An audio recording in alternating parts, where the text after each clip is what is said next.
चलो भाई बच्चों पढ़ना स्टार्ट किया जाए। जो भी पढ़ने वाले बच्चे हो जवाब दे।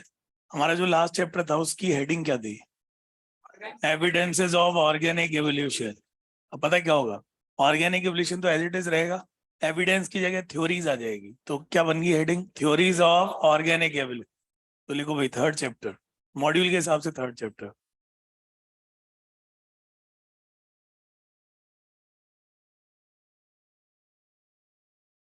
हाँ भाई लिखो, थ्योरीज ऑफ ऑर्गेनिक एवोल्यूशन। अरे एविडेंस की जगह थ्योरीज लिख दो बस, बाकी सेम है। Theories of organic evolution.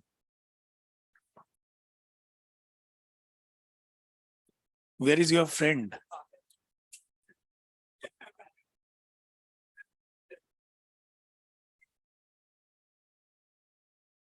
हाँ भाई लिख लिया। बेटा मोबाइल को है ना, और बस आज के लिए हो गया ना। मेरे को पता है उसके बिना मन नहीं लगता, मगर अलाउ नहीं है। चलो भाई लिख लिया सभी ने। अब इस टॉपिक की खास बात सुन लो भाई। तुम्हें पता है थ्योरीज क्या होती है ना? मॉड्यूल में इनका पूरा डिटेल डिस्क्रिप्शन है, मैं उनकी समरी लिखूंगा, कोई भी नई बात नहीं, वही सब है। तो लिखना है तो मेरे साथ से जल्दी लिखते जाना, नहीं लिखना मॉड्यूल से पढ़ दूंगा, लिख ही लो, क्या कर रहे हो बैठे बैठे ना। लिख लो समरी।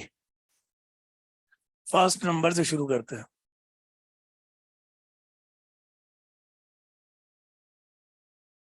और आपको पता है जो पहली थ्योरी होती है वो बहुत ज्यादा सही हो, ये जरूरी? पहली थ्योरी कहाँ सही होती है? धीरे धीरे सही होती है ना।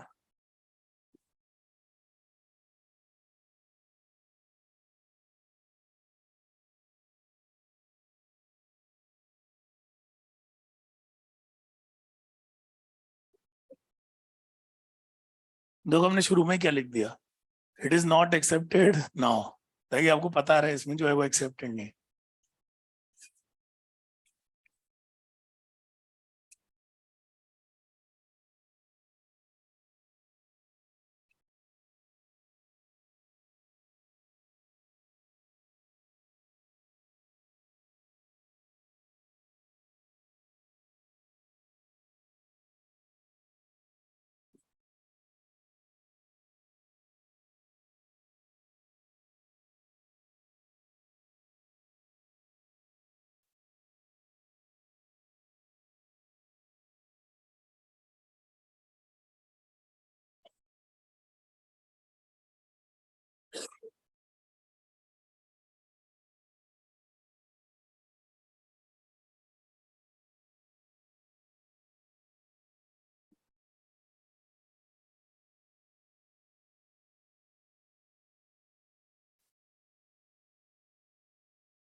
इसका मतलब कैरेक्टर है, क्रोमोसोम नहीं है।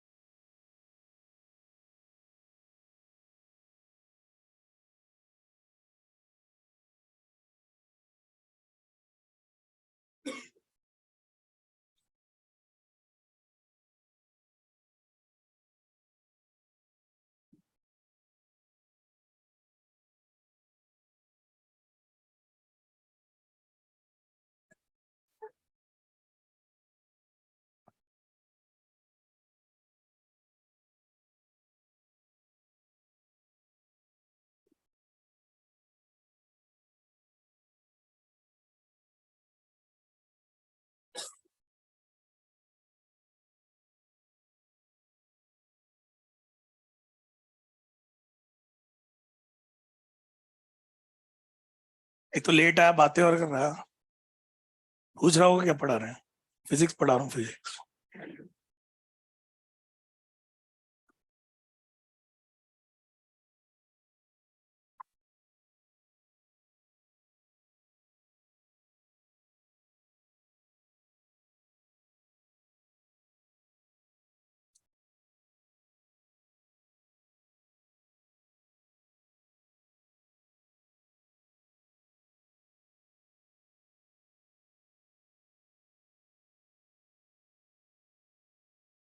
बच्चों इस थ्योरी में एनसीईआरटी में से 2 पॉइंट है कि मगर हम आधी अधूरी पढ़ नहीं सकते, तो पढ़नी तो पूरी पड़ेगी। फिर आपको याद तो है मेनली एनसीईआरटी रखनी है ना।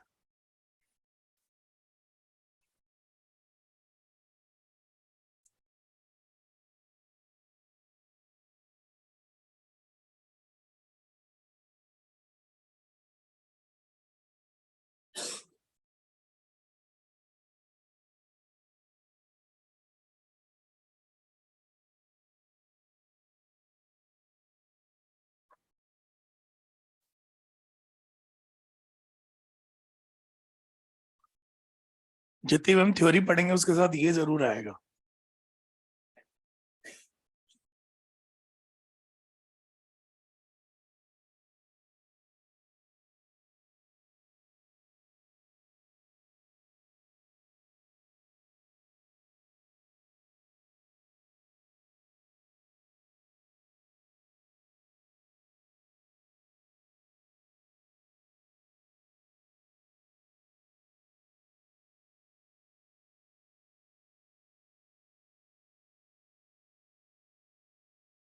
तेरे जो मन में आ लिख।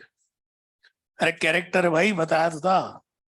कैरेक्टर कैरेक्टर एक बार मैंने फुल फॉर्म लिख दी ना, एक्वायर्ड कैरेक्टर।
इनहेरिटेड मतलब होता है नेक्स्ट जनरेशन में जाना, है ना। हेरिट भी बोल सकते हैं, इनहेरिट भी बोल सकते हैं।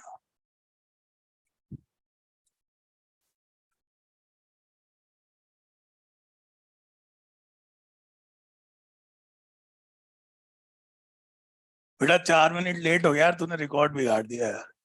तू जल्दी भी आता है तो 4 मिनट जल्दी आता है, लेट आता है तो 4 मिनट लेट आता है, क्या चक्कर है। सॉरी सर बोल रहा है। भाई तू आज वापस वहां कैसे पहुंच गया, चुपचाप। हाँ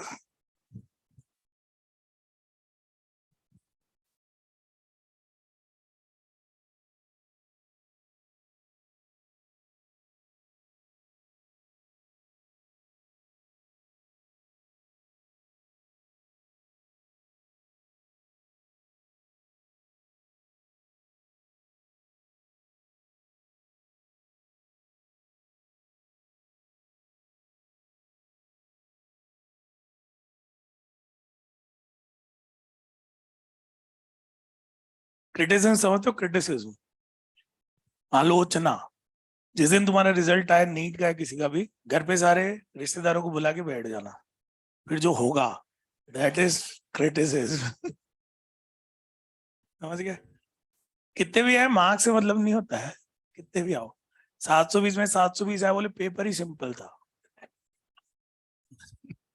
715 आ गए बोले 5 नंबर कहाँ गए। और तुम्हारे तो 127 आ रहे हैं, तो बात ही अलग है।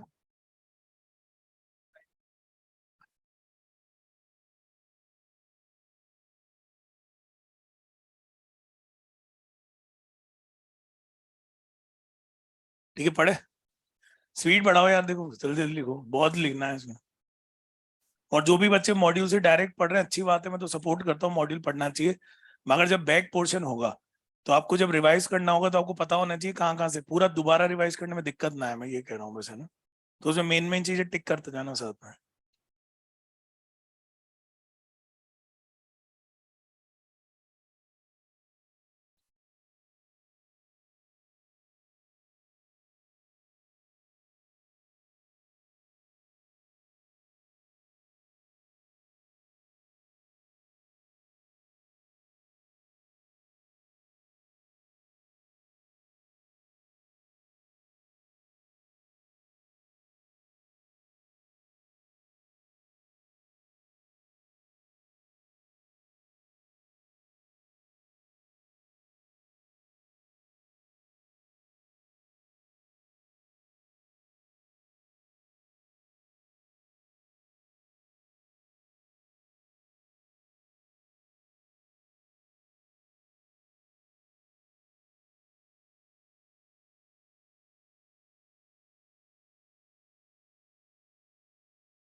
चलो पढ़ना स्टार्ट करते हैं ना। अरे पढ़ेगा भाई, चोट वोट लगे तो टिटनेस का इंजेक्शन लगवा लियो करो, टीटी, है ना। बहुत भयंकर बीमारी होती है, टेढ़े हो जाओगे, पढ़ाएंगे। हाँ सही बात है, पढ़ाएंगे सर आपको। इधर देखो इधर,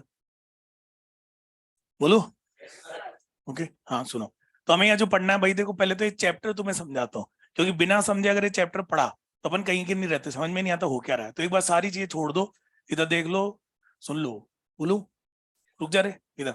सबसे पहली बात चैप्टर में हम ये पढ़ेंगे जो ऑर्गेनिक एवोल्यूशन हुआ है, मतलब सेल से जो करंट लाइफ बनी है पक्का, है ना। उसकी थ्योरीज क्या है, तो पढ़ने का तरीका, पहले अपन पढ़ेंगे लेमार्किज्म, ये लेमार्क ने दी थी। ये थ्योरी एनसीईआरटी ने रिजेक्ट कर दी, तो हम भी इसको रिजेक्ट करेंगे, पढ़ेंगे फिर रिजेक्ट कर देंगे ना। तो पहली थ्योरी हो गई, आवाज नहीं आ रही, पहली हो गई।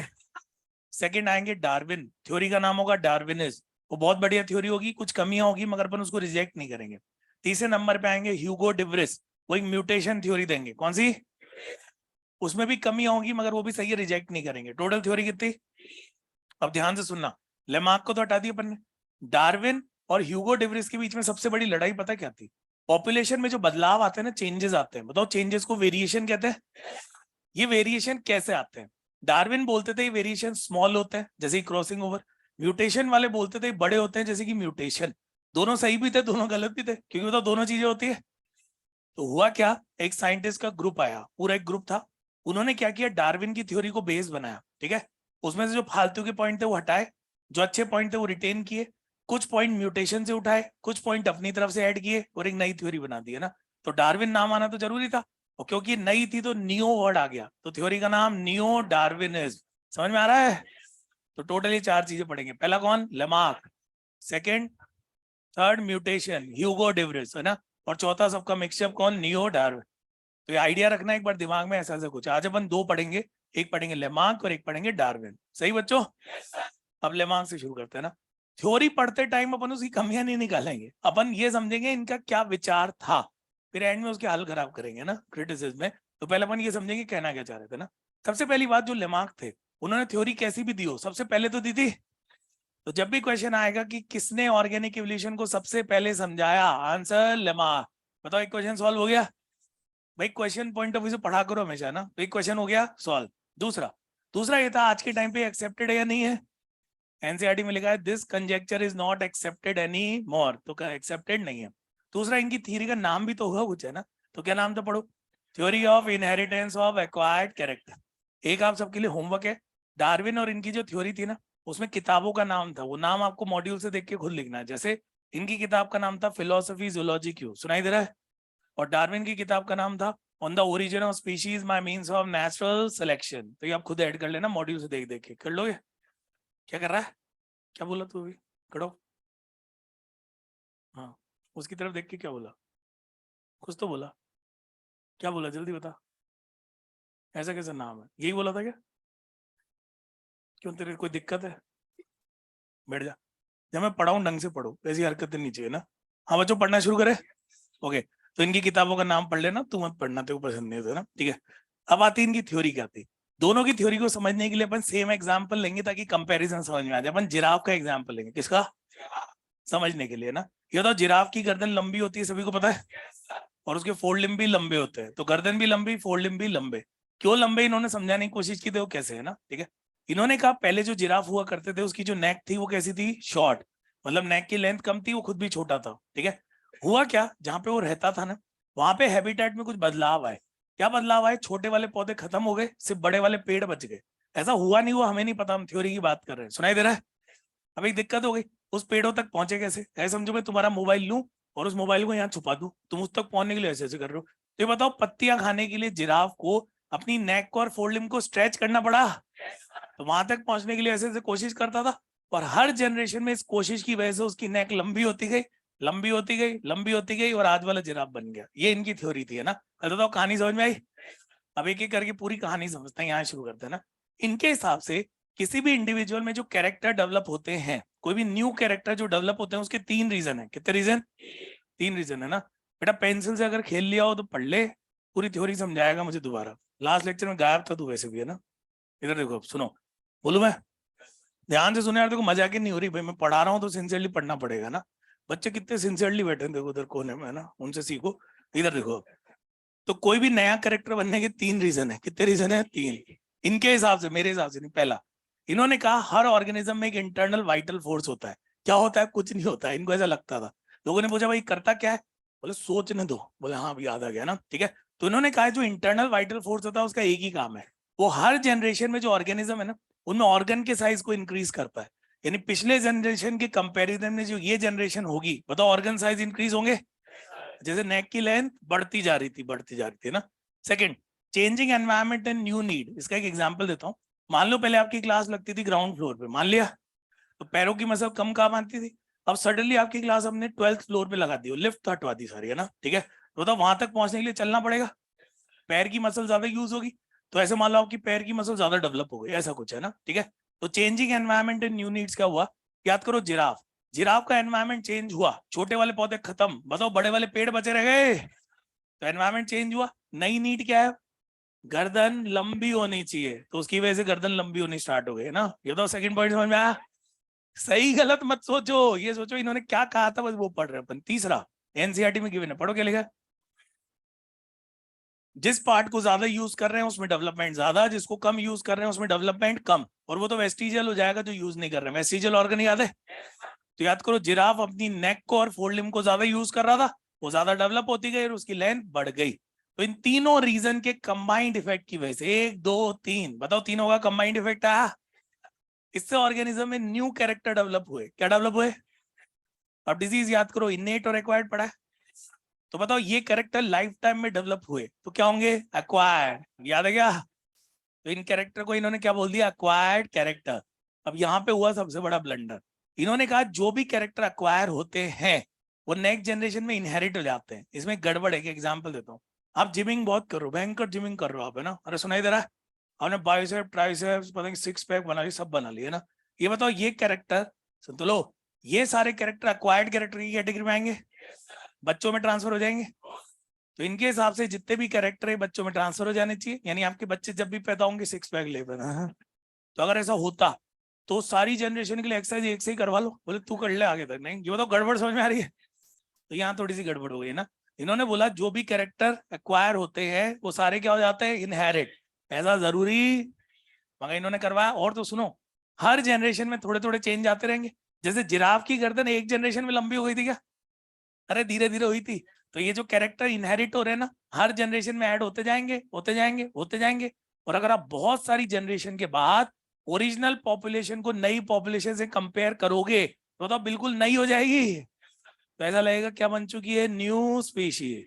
तो ये इनकी पूरी थ्योरी थी। पहले तो थ्योरी समझ में आई। क्वेश्चन क्या आ सकता है, फर्स्ट वाला आ सकता है, नाम आ सकता है, किताब का नाम आ सकता है। और एनसीईआरटी के हिसाब से यूज एंड डिसयूज किसने कहा था, लेमार्क।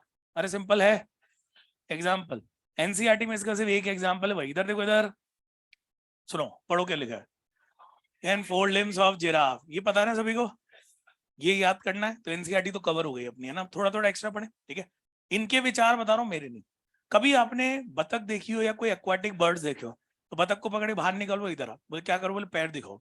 उसके जो पैर होते हैं बताओ उनमें से वेबिंग होती है, अरे विकेट कीपर के ग्लव्स में होती है ना, ऐसी। वो जो वेबिंग होती है ना उसको अपन बोल रहे हैं वेब टोज इन एक्वाटिक बर्ड्स। बताओ उसे तैरने में आसानी होती है।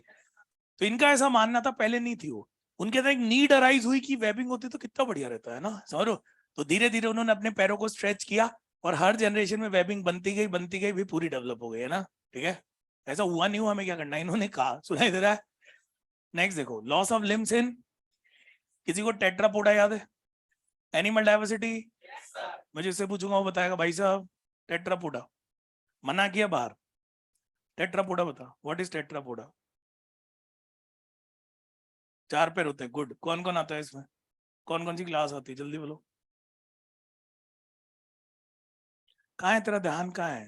पहले कितना पढ़ने वाला बच्चा था, तू किताबें लेके आता था सर के पास सॉल्व करने। लॉस्ट आजकल भाई, पढ़ेगा। ये जनरल ट्रेंड चल रहा है, ऐसा नहीं, एक दो, स्पेशली एक दो ज्यादा चल रहा है। और फिर मुझसे ये और बोलता है सर 3 दिन से पढ़ नहीं पाया था मैं। एक भाई की, अच्छा वो तो उस बैच में था, वो एक को मैंने बोला पढ़ क्यों नहीं है, वो सर 3 दिन से सो ही रहा हूँ मैं तो। ओके, चलिए पढ़ते हैं भाई, पढ़ेगा भाई, कुछ लोग तो पढ़े कम से कम, है ना, ऐसा थोड़ी, कुछ तो सेलेक्ट हो कम से कम, है ना, ठीक है। हाँ, तो हम यहाँ जो बात कर रहे थे, मैं आपको क्या समझाता हूँ, लॉस ऑफ लिम्ब। तो याद करो, जो स्नेक होता है रेप्टाइल है, और रेप्टाइल टेट्रापोडा में आते हैं, किसमें आते हैं, टेट्रापोडा। तो रूल के हिसाब से इनमें 4 लिम्ब होने चाहिए। टेट्रा मतलब 4, पोडा मतलब, है ना, 4 होने चाहिए। तो देखो इनका क्या मानना था, इनका मानना था जो पहले सांप होते थे उनमें चारों लिम्ब होते थे, मगर जब वो शिकार को पकड़ने झाड़ियों में जाते थे उनके लिम्ब फंस जाते थे, ऐसे ना। आपको दिख भी गई होगी फोटो उसकी, है ना, दिमाग देखो कितना तेज है ना। अरे सुनाई दे रहा है? फिर उसमें एक नीड अराइज हुई, मुझे पैरों की कोई जरूरत, तो उन्हें यूज करना बंद किया तो गायब हो गए धीरे धीरे, है ना। ऐसा इनका मानना था, loss of limb in snake. बताओ इनकी कहानी समझ में आई? बढ़िया है ना, एकदम बेहतरीन, है ना। अब आता है क्रिटिसिज्म। क्रिटिसिज्म पता क्या होता है? आलोचना। जैसे ही कोई साइंटिस्ट थ्योरी देता है, वो किताबों में छपती है, तो बाकी साइंटिस्ट बोलते हैं अच्छा थ्योरी देगा, रुक जा अभी, है ना। वो क्या करते हैं, एक्सपेरिमेंट करते हैं। एक्सपेरिमेंट से या तो प्रूव हो जाएगी या तो डिस्प्रूव हो जाएगी, बताओ सही बात है। तो एक साइंटिस्ट का नाम AIPMT में आ गया था भाई एक बार, है ना, Weismann's theory of continuity of germ plasm. इन्होंने क्या किया, एक एक्सपेरिमेंट, ऐसे नहीं मन में आ रहा है जो ही बोल रहे हो, पहले एक्सपेरिमेंट करो। इन्होंने क्या किया, एक चूहा लिया, आज के टाइम पे अलाउ नहीं होगा, उस समय होगा, है ना। चूहा लिया, चूहा, चूहा, है ना, उसकी टेल काट दी। क्या काट दिया? टेल को काटना, बताओ एक एक्वायर्ड कैरेक्टर है। फिर उसकी मेटिंग करवाई। ये बताओ उसके बच्चों में कटी हुई टेल होगी क्या? नहीं हुई। इनको लगा क्या पता दोबारा में हो। ऐसा इन्होंने 22 जनरेशन तक किया। कितनी जनरेशन? चूहे डर रहे, बोला आगे भागो, है ना। ऐसा 22 जनरेशन तक किया। फिर भी जो चूहा पैदा हुआ उसमें टेल प्रेजेंट थी। अरे थी, तो द फेवर ही अगेंस्ट। तो इन्होंने कहा भाई थ्योरी गलत है तुम्हारी, है ना। तो क्रिटिसिज्म में सबसे इंपॉर्टेंट है, याद रखिएगा, ये थ्योरी सपोर्ट में नहीं, अगेंस्ट में। इन्होंने प्रूव कर दिया आपकी थ्योरी सही नहीं है। अरे बोलो। फिर इन्होंने दुनिया को क्या समझाया? इन्होंने दुनिया को समझाया कि भाई देखो, जो प्रोटोप्लाज्म होता है ना, उसके 2 भाग होते हैं, सोमेटोप्लाज्म और नॉर्मल बॉडी सेल है तो गैमेट से रिलेटेड है तो जर्म प्लाज्म। पता है क्या? इसमें भी चेंज आया, इसमें भी चेंज आया। इसमें अगर चेंज आएगा तो वो इनहेरिट, बच्चों में नहीं जाएगा। इसमें चेंज आएगा तो इनहेरिट होगा। समझ में आया? इसीलिए थ्योरी का नाम पढ़ो, Weismann theory of continuity of germplasm. मैं कुछ और एग्जांपल बताता हूँ, फिर मॉड्यूल से पढ़ेंगे। इधर देखो, इधर, है ना, बहुत सारे कल्चर्स होते हैं अलग अलग। इंडिया में कल्चर है, चाइना में, अफ्रीका में। इंडिया में कल्चर है बोरिंग ऑफ दिस, पिना और नोज, याद है। मगर बच्चों में कभी पहले से नहीं होता, कितनी जनरेशन से चला आ रहा है, मगर बच्चों में शिफ्ट नहीं हो पाया ना, ठीक है। दूसरे अफ्रीका की कई में ऐसी है, गले में से रिंग रिंग रिंग पहन लेते हैं ना, फिर भी देखना बच्चों में कभी नहीं होता। एक चाइना का एग्जाम्पल दे रखा है, जो फीमेल होती है उनको छोटे छोटे जूते पहना देते हैं ताकि पैर का साइज बड़ा ही ना हो पाए, मगर बच्चों में कभी ऐसा नहीं होता ना। अपन कल्चर की बात नहीं कर रहे, मैं एग्जाम्पल दे रहा हूँ। ये सारी चीजें बताओ, अक्वायर्ड कैरेक्टर है, बच्चों में शिफ्ट नहीं होते। तो बताओ फेवर हुआ या अगेंस्ट हुआ? अगेंस्ट हुआ पक्का। और एग्जाम्पल दो? नहीं, मना कर रहा है मुझे। सुनो, ये सारे क्वेश्चन है पीछे। एक साइंटिस्ट ने एक मक्खी पे एक्सपेरिमेंट किया, बहुत सारी जनरेशन तक उसको अंधेरे में रखा। किस में रखा? और उसकी मेटिंग करवाई। फिर भी जो नई मक्खी थी उसके अंदर आंखें प्रेजेंट थी। तो बताओ फेवर ही अगेंस्ट? अगेंस्ट। बताओ यहां तक समझ में आया? और भी एग्जाम्पल हो सकते हैं, जैसे कि, हाँ, अपन नेचर की अगर बात करें, करेगा? ओके, मैं कुछ एग्जाम्पल बोलूंगा, तो मुझे ये बताना फेवर में या अगेंस्ट में, बताओगे? पीछे एक क्वेश्चन है। साइंटिस्ट एक गुफा में गए, जैसे बैट वगैरह होते हैं ना, कई किलोमीटर लंबे, वहां पे अंदर ही अंदर जाके उनको एक ऐसा एनिमल मिला जिसकी स्किन में मेलानिन नहीं था। तो बताओ फेवर या अगेंस्ट?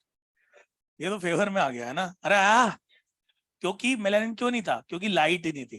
तो ये मैं कह रहा हूँ, पीछे दोनों टाइप के क्वेश्चन आपको मिलेंगे, कुछ इसके फेवर में, कुछ अगेंस्ट में। जब भी पढ़ो ध्यान से पढ़ना कि क्या कहना चाह रहा है। Is it all right? एक और एग्जाम्पल मैं खुद देता हूँ नेचर का। नेचर में कभी कभी ऐसे एग्जाम्पल मिल सकते हैं जो इसको सपोर्ट करे। फॉर एग्जाम्पल समुद्र, पता है समुद्र, ये बताओ उसका सबसे गहरा भाग कौन?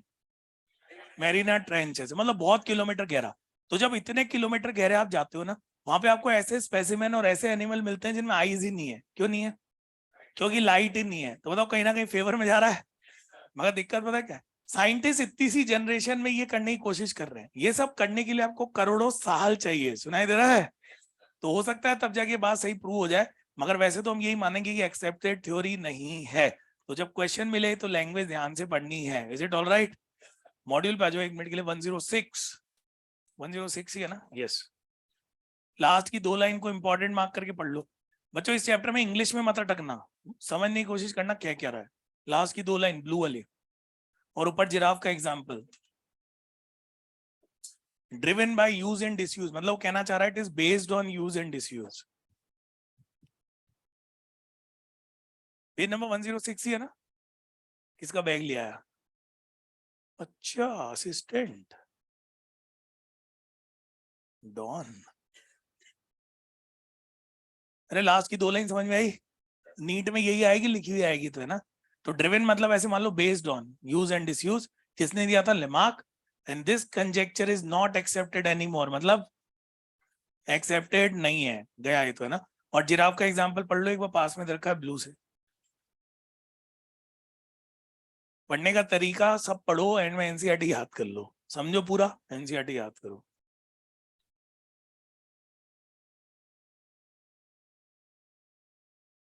हाँ भाई, कोई दिक्कत तो नहीं जिराफ में? राइट हैंड साइड पेज पे आके क्रिटिसिज्म है ना? पहला तो मैंने अच्छे से लिखवा दिया, बाकी 2 रीड कर लो बस एक बार। सबको लिखने की जरूरत नहीं होती, मेन मेन लिखते हैं अपन। और किताब का नाम भी अंडरलाइन कर लेना, फिलोसफी जूलॉजी क्यू, शुरू शुरू में लिखी होगी। एक अजीब चीज ऑब्जर्व करो, जब इनकी किताब छपी थी उसी साल डार्विन पैदा हुए थे। देखो ईयर सेम है दोनों में। 1809 है क्या? साथ के साथ डार्विन की किताब भी मार्क कर लो, नीचे की तरफ कहीं होगी, on the origin of species. नीचे नीचे जाओ कहीं मिल जाएगी। On the origin of species by means of natural selection. हाँ भाई, लेमार्क वाली थ्योरी क्लियर है? बोलो। हो सकता है आप उसके सपोर्टर हो। सपोर्टर तो पेंसपर्मिया के भी थे ना, एस्ट्रोनॉमर या सबके होते हैं सपोर्टर तो। नेक्स्ट पढ़ते हैं डार्विन। इतने डस्टर है, एक भी साफ नहीं कर रहा।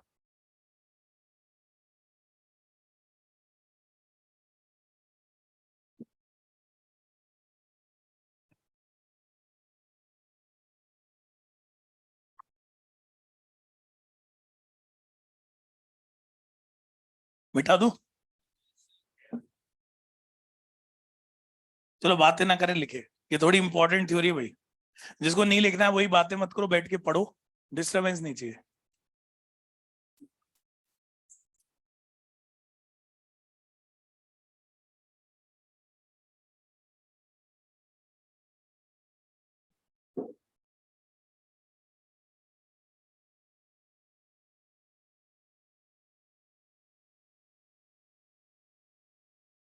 किताब का नाम खुद याद कर लेना, है ना?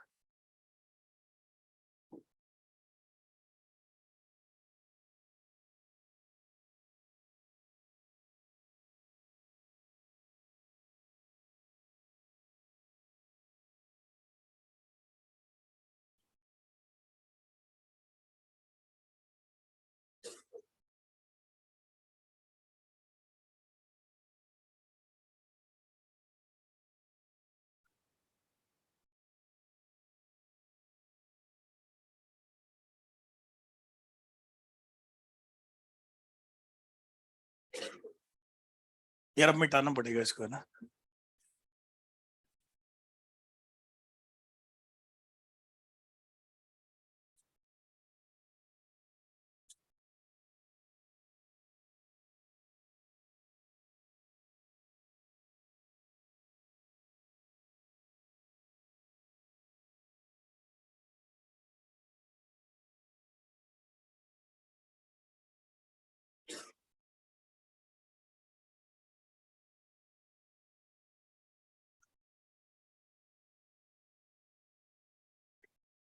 कुछ अजीबोगरीब नाम है।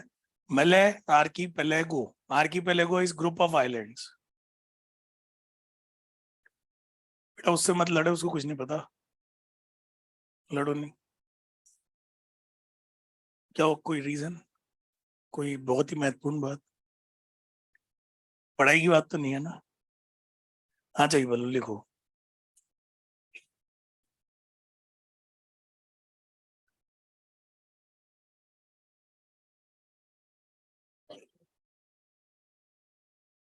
भाई इस टॉपिक का सबसे फेमस क्वेश्चन है, बहुत रिपीट होता है। डार्विन के दो की कॉन्सेप्ट।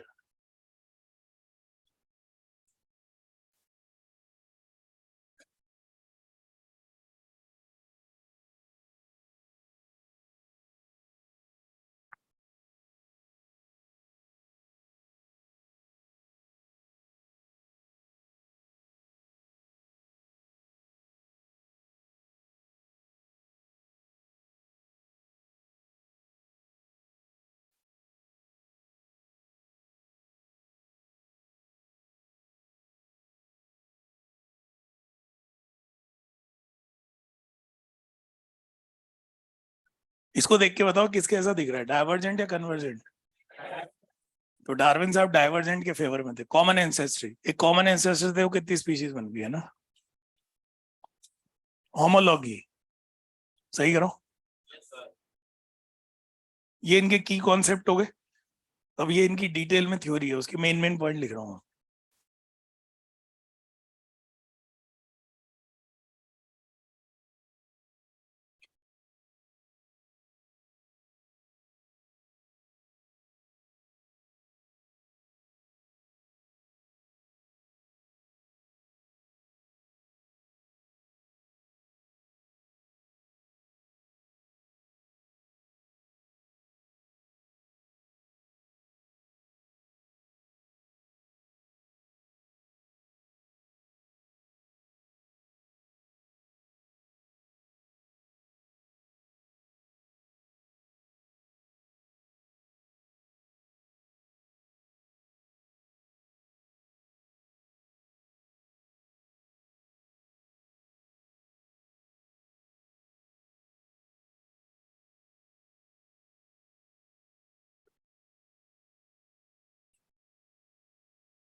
चलो भाई साहब, कौन बताएगा?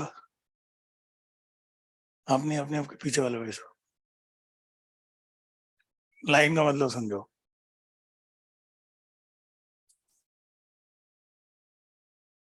यस सही बात है, strong will survive, weak will perish. Perish पता है क्या है? कई लोग इसका क्या मतलब समझ लेते हैं, थोड़ी सी कमजोर इंग्लिश वाले। कुछ लोग ही सरवाइव करते हैं दूसरों के खर्चे पे। इसका ये मतलब नहीं है। इसका मतलब ओनली स्ट्रॉन्ग विल सरवाइव, और जो कमजोर होंगे वो निकल, क्योंकि जगह सीमित है भाई, है ना। जो पावरफुल होगा वो सामने वाले को हटा के उसकी जगह पे खुद सरवाइव कर, ये सच्चाई है जीवन की, बट डीप बात थोड़ी सी है ना। इसीलिए मैंने इंटेलिजेंट बच्चों से पूछी पहले।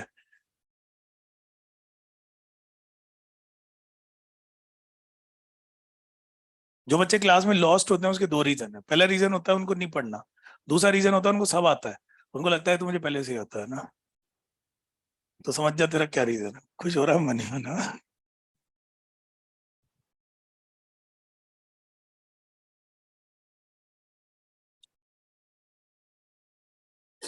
भाई इसमें मैं कई बार तुम्हारा एग्जाम्पल लूंगा, ऐसे समझ के भूल जाना, ऐसे नहीं सीरियसली ले लो उसको ना।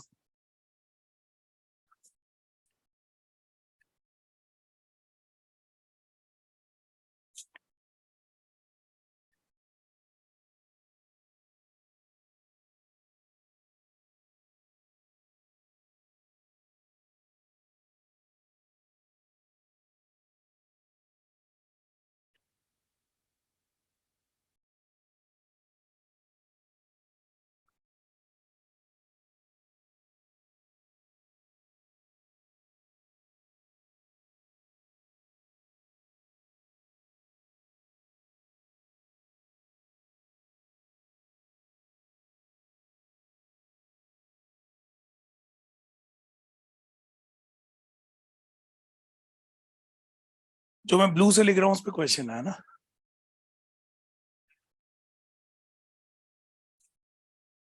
सीवियर के लिए यहाँ पे वर्ड यूज हुआ है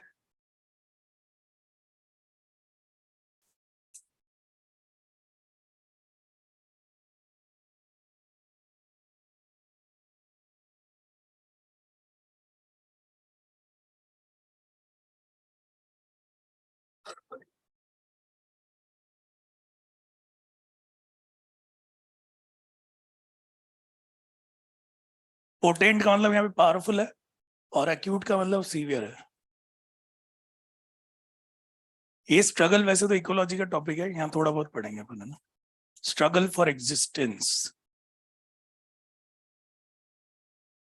पढ़ाई स्टार्ट करते भाई, कहाँ खोया हुआ है आजकल।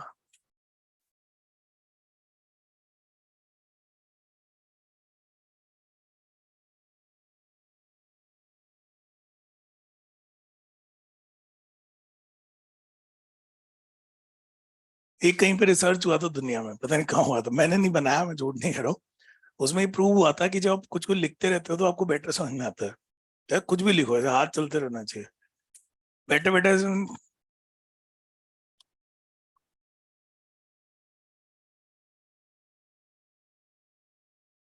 तो चाहो तो पूरा मत लिखो, की पॉइंट, हेडिंग, कुछ भी बेसिक बेसिक चीजें लिखते रहा करो, स्पेशली इस चैप्टर में। क्योंकि इस चैप्टर में अगर आपने 6 महीने बाद सीधे मॉड्यूल उठाया तो आपको लगेगा ये क्या है, ये चैप्टर तो शायद पढ़ाया नहीं अभी तक। कई बच्चे इंतजार करते रहते हैं, उनको पता लगता है फिर ये पढ़ा दिया।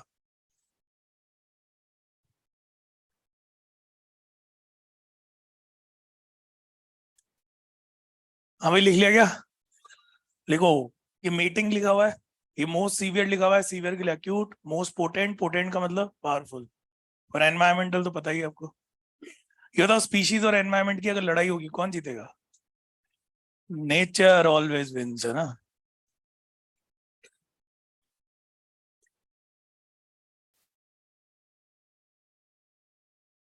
आप सोचो ना, नेचर के सामने अपन कुछ भी नहीं है। अपन एसी लगाते हैं, ठंड करते हैं, एक दिन तूफान आता है, ठंडा मौसम हो जाता है ना। सही बात है ना। तो नेचर इज नेचर। चलो भैया, पढ़ना स्टार्ट करेंगे, पढ़ेगा। भाई देखो, एक सलाह दे रहा हूँ, फ्री की सलाह, ये मैं बच्चों के एक्सपीरियंस ही बता रहा हूँ।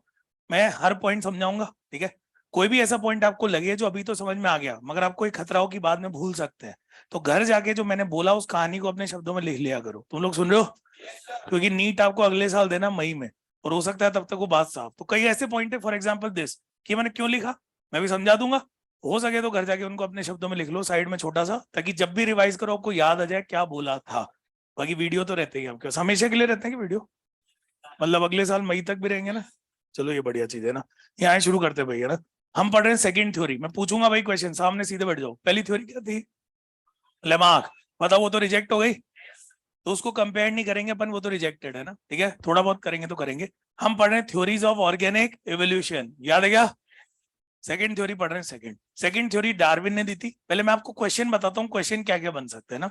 सबसे पहले इनकी शिप का नाम याद करो, HMS क्वीन होती है ना, क्वीन। क्वीन को अपन कहते हैं हर मेजेस्टी, तो यहाँ पे नाम है हर मेजेस्टीज शिप। HMS समझ में आ रहा है? अरे लिखो मत रे, ऐसे ही समझा रहा हूँ। तो हर मेजेस्टी शिप। ये बीगल को लेके थोड़ा सा डाउटफुल है, जहां तक ये कोई डॉग होता है ना, वो बीगल उसकी ब्रीड के नाम पे है। कहीं क्लियर कट मेंशन नहीं है इसका, है ना। और ये अकेला जहाज नहीं था, 100 जहाजों का एक पूरा बेड़ा था, उनमें से एक जहाज था ये, है ना। अरे सुनाई दे रहा है? इस पे क्वेश्चन आता है, कहाँ कहाँ घूमे, अगर याद करना चाहो तो ट्रिक बताता हूँ, है ना। साउथ वाली जगह ज्यादा गए थे, south America, south Africa, Australia. बताओ, ऑस्ट्रेलिया भी साउथ में ना। और एक तो पक्का ही पता है, गैलापागोस आइलैंड।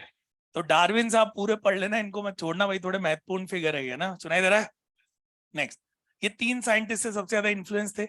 ये साइंटिस्ट के नाम एनसीईआरटी में हो ना हो, 2 तो पक्का है, तीसरे का पता नहीं, तीनों याद करना है आपको, कर लोगे? चार्ल्स लाइल, थॉमस माल्थस, क्या बोल रहा हूँ मैं, थॉमस माल्थस, और तीसरे एल्फ्रेड वॉलेस। ये 3 याद करना है ना। तो अगर साइंटिस्ट आ गए तो ऑल आ गया, तो ऑल। अब मैं कहानी सुनाऊंगी छोटी छोटी, है ना। जो चार्ल्स लाइल थे, याद करो, फॉसिल पे काम किया था, याद है? वो इम्प्रेशंस ऑफ हार्ड पार्ट्स ऐसा कुछ, है ना। नेक्स्ट आते हैं थॉमस माल्थस, किस पे वर्क किया था? ये मैच द कॉलम आता है, मैं थोड़ा आइडिया दूं।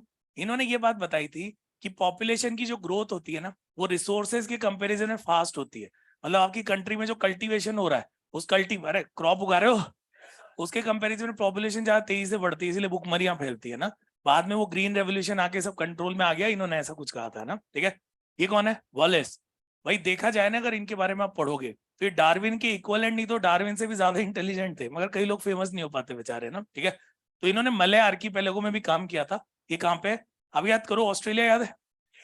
ऑस्ट्रेलिया से ऊपर आओ और इधर एशिया थोड़ा नीचे की तरफ जाओ, चाहे मलेशिया, इंडोनेशिया, याद है क्या? तलवंडी से इधर मुड़ जाओ इधर तो ऑस्ट्रेलिया, मजाक कर रहा हूँ। तो ये सारे जो है ना, वहाँ पे 25,000 आइलैंड का एक ग्रुप है, उस पूरे ग्रुप को मलय आर्कीपेलागो कहते हैं, सुनाई दिया? वहां पे वर्क किया। इनका वर्क सिमिलर था डार्विन के, तो पता क्या किया इन्होंने? एक चार्ट बनाया और अपना पूरा वर्क डार्विन साहब को भेजा। किसको भेजा? डार्विन को। डार्विन से बोला भाई मेरी बुक पब्लिश करने में मेरी हेल्प करो। उन्होंने इनका वर्क फिर खुद के साथ पब्लिश किया था, वो ओरिजिन ऑफ स्पीशीज में ना। अरे वो सुन रहे हो? और डार्विन चौंक भी गए थे देख के कि इनका वर्क तो मेरे जैसा है बिल्कुल, है ना। इनके वर्क का एक आइडिया दे रहा हूँ मैं, सिर्फ आइडिया। इन्होंने एक टर्म दी थी, वॉलेस लाइन। क्या थी? लिखना नहीं है वो, क्या थी? इन्होंने बताया था एशिया की स्पीशीज और ऑस्ट्रेलिया की स्पीशीज बिल्कुल अलग है, तो उनके बीच में एक लाइन जैसा बनाया था, बोले ये फीचर इनके, ये फीचर इनके, ना। तो अपने को मतलब नहीं, अपने को तीनों साइंटिस्ट के नाम रटने, रट लोगे। और ये याद रखना, वर्क ऑन पॉपुलेशन आ गया तो माल्थस, मले आ गया तो वॉलेस, खत्म कहानी बस, है ना। बड़े आगे बढ़े, थोड़ा समझाना सही लगता है ना, ठीक है। नेक्स्ट, जब भी डार्विन पढ़ो, मान लो डिटेल पढ़ नहीं पाए, कभी कभी याद करो पूरे मॉड्यूल रह जाते हो, और यार ये तो पढ़ ही नहीं पाया ना, ठीक है। तो इतना याद कर लेना कि दो की कॉन्सेप्ट थे। कितने थे? पहला कौन? सेकंड कौन? भाई देखो, बायो पढ़ने का तरीका समझो, मगर याद तो होना चाहिए ना, तभी तो कॉन्सेप्ट लगाओगे। तो नाम रटे होने चाहिए आपको, है ना। पहला ब्रांचिंग डिसेंट। इधर देखो, ये बताओ कॉमन एंसेस्टर दिख रहा है इन्होंने कहा जो कॉमन एंसेस्टर होते हैं ना, उनसे एक एक स्पीशीज नहीं बनती, नहीं तो आज दुनिया में एक ही स्पीशीज होती, उनसे बहुत सारी स्पीशीज बनती है। तो कॉमन एंसेस्टर से दो स्पीशीज बनी, फिर इससे दो बनी, इससे दो बनी, तो देखने में ब्रांचेज जैसा दिख रहा है। तो कौन सा वर्ड आ गया? ब्रांचिंग। और ब्रांचिंग आया भी तो। और याद करो, डिसेंट का मतलब होता है नेक्स्ट जनरेशन, प्रोजेनी याद है? तो नेक्स्ट जनरेशन, तो ब्रांचिंग डिसेंट। कोई भी पूछे डार्विन साहब किससे ज्यादा इन्फ्लुएंस है, डाइवर्जेंट या कन्वर्जेंट? होमोलॉगी, एनालॉगी, होमोलॉगी, समझ आएगा, है ना। सेकंड कौन है? ये इनका मेन कॉन्सेप्ट था, मैं भी डिटेल में समझाऊंगा, इसके एग्जांपल सुनो, कई बच्चों को यही समझ में नहीं आता ना। सुनना ध्यान से, सुनना, इधर देखो, इधर सुनो। ऐसे मान लो, हाँ, एक ऐसी जगह है जहाँ पे छोटे पौधे नहीं है और सिर्फ बड़े वाले पेड़ है। वहां पे दो प्रकार के जिराफ है, एक छोटी गर्दन, एक लंबी गर्दन। फायदा किसको? सरवाइव कौन करेगा? तो उसका क्या हो गया? Natural selection. तो गिवन सेट ऑफ कंडीशन में जो ऑर्गेनिज्म सरवाइव करेगा, हम बोलेगा उसका क्या हो गया? Natural selection. फॉर एग्जाम्पल लो, एक बहुत ही ठंडी जगह, भयंकर ठंड है, वहां पे माइनस में टेम्परेचर है, वहां पे दो प्रकार के खरगोश है, एक का मोटा फर है, एक का पतला फर है, कौन सरवाइव करेगा? क्या हो गया उसका? Natural selection. अरे आसान है। एक ऐसी जगह है जो पूरी बर्फ से ढकी हुई है, सफेद है, वहां पे दो प्रकार के भालू है, एक सफेद एक भूरा, कौन सरवाइव करेगा? अरे कैमोफ्लेज करेगा। क्या हो गया उसका? Natural selection. समझ में आ गया? तो गिवन सेट ऑफ कंडीशन, ये जरूरी है, गिवन सेट ऑफ कंडीशन में जो ऑर्गेनिज्म सरवाइव करता है विदाउट ह्यूमन इंटरफेरेंस हो तो बढ़िया है, वो कहलाता है उसका नेचुरल सिलेक्शन हो गया ना। ये तो गिवन सेट ऑफ कंडीशन जरूरी है क्या? है, बहुत जरूरी है। याद करो, दो भालू थे ना, उनको जंगल में ले आओ, अब कौन सरवाइव करेगा? भूरा, क्योंकि वो आसानी से छुप जाएगा ना, ये तो सफेद वाला पहले ही दिख जाएगा। तो गिवन सेट ऑफ कंडीशन होना जरूरी है, उस कंडीशन में जो सरवाइव कर रहा है हम बोल रहे हैं उसका क्या हो चुका है? Natural selection. पक्की बात। एक और एग्जांपल दूं, एक पेड़ का तना है, ट्री ट्रंक है, वो सफेद रंग का है, उसमें दो कीड़े बैठे हैं, एक सफेद बैठा है, एक काला बैठा है, सरवाइव किसके चांस ज्यादा है? क्योंकि वो प्रीडेटर्स को दिखेगा नहीं आसानी से, ना। अरे समझ में आ रहा है? ऐसे एग्जाम्पल होते हैं नेचुरल सिलेक्शन के, पढ़ेंगे अपन आगे, ना। फिर वहां पे पता क्या होगा? पोल्यूशन हो जाएगा, वो ट्री ट्रंक काले हो जाएंगे, अब सरवाइव कौन करेंगे? ये आगे आने वाला है थोड़ी देर में, ना। तो नेचुरल सिलेक्शन की बात समझ में आई क्या? आ गई आपको समझ में? गुड, पहली बार, है ना। नेक्स्ट पॉइंट पढ़ते हैं। मैं मजाक ही करता हूँ, तुम नाराज मत हुआ करो, है ना। अब डिटेल पढ़ते हैं, बताओ यहाँ तक सब साथ है? ये सबको याद होना चाहिए, तुझे भी याद होना चाहिए ना, ठीक है। यहाँ शुरू करते हैं। इनकी थ्योरी के टोटल 5 पॉइंट थे, पहले शुरू करते हैं, करेगा? मैं बहुत सारी कहानियां सुनाऊंगा, बैठे बैठे एंजॉय करो, लोरी नहीं कहानी है। पहला था ओवर प्रोडक्शन। ओवर प्रोडक्शन में पता क्या कहना चाह रहे थे? ये कहना चाह रहे थे कोई भी ऑर्गेनिज्म को अगर आपने खुली छूट दे दी है, आपने उसको खाना दे दिया, सब दे दिया है, तो वो एक्सपोनेंशियल ग्रोथ की कोशिश करता है। कौन सी ग्रोथ? What is exponential? 2 4 8, यही तो थे ना। फॉर एग्जाम्पल बैक्टीरिया, आपने उसका एक कल्चर बना दिया, खाना दे दिया बहुत सारा, उसके प्रेडेटर्स को हटा दिया, तो बताओ उसका नंबर तेजी से बढ़ेगा। तो स्टार्टिंग में ऑर्गेनिज्म एक्सपोनेंशियल ग्रोथ की कोशिश करता है, मगर रिसोर्सेज आर लिमिटेड, क्योंकि उसका नंबर इतनी तेजी से बढ़ेगा, कितने भी रिसोर्सेज दे दो बताओ कम पड़ेंगे। तो ग्रोथ तो एक्सपोनेंशियल की कोशिश थी, एक टाइम के बाद स्टेबल। अरे क्या होगा एक टाइम के बाद? तो देखो इधर कोशिश तो एक्सपोनेंशियल ही करता है, इन रियलिटी ग्रोथ इज, ढंग से बोलो, मगर बीच बीच में क्या होते रहते हैं, सीजनल फ्लक्चुएशन। तो इसकी कोशिश होती है, मगर ये होती है बीच बीच में ऐसे ऐसे चलता रहता है ना। इसका एक बेस्ट एग्जांपल मैं आपको समझाता हूँ, समझाऊं मैं? सुनिएगा भाई ध्यान से, है ना, ठीक है, बोलो। डॉग का एक एग्जाम्पल लेते हैं ना। एक नई नई सोसाइटी बनी, वहां पे 100 घर है, ठीक है, उसमें लोग अभी अभी शिफ्ट हुए, सोसाइटी बन गई, लोग रहना शुरू हो गए। याद करो सोसाइटी में डॉग आने शुरू हो जाते हैं ऑटोमेटिक, है ना, अरे स्ट्रे डॉग आते हैं, ठीक है, एक आया, दो आया, भूरा नीला, पता कौन कौन से आ गए ना।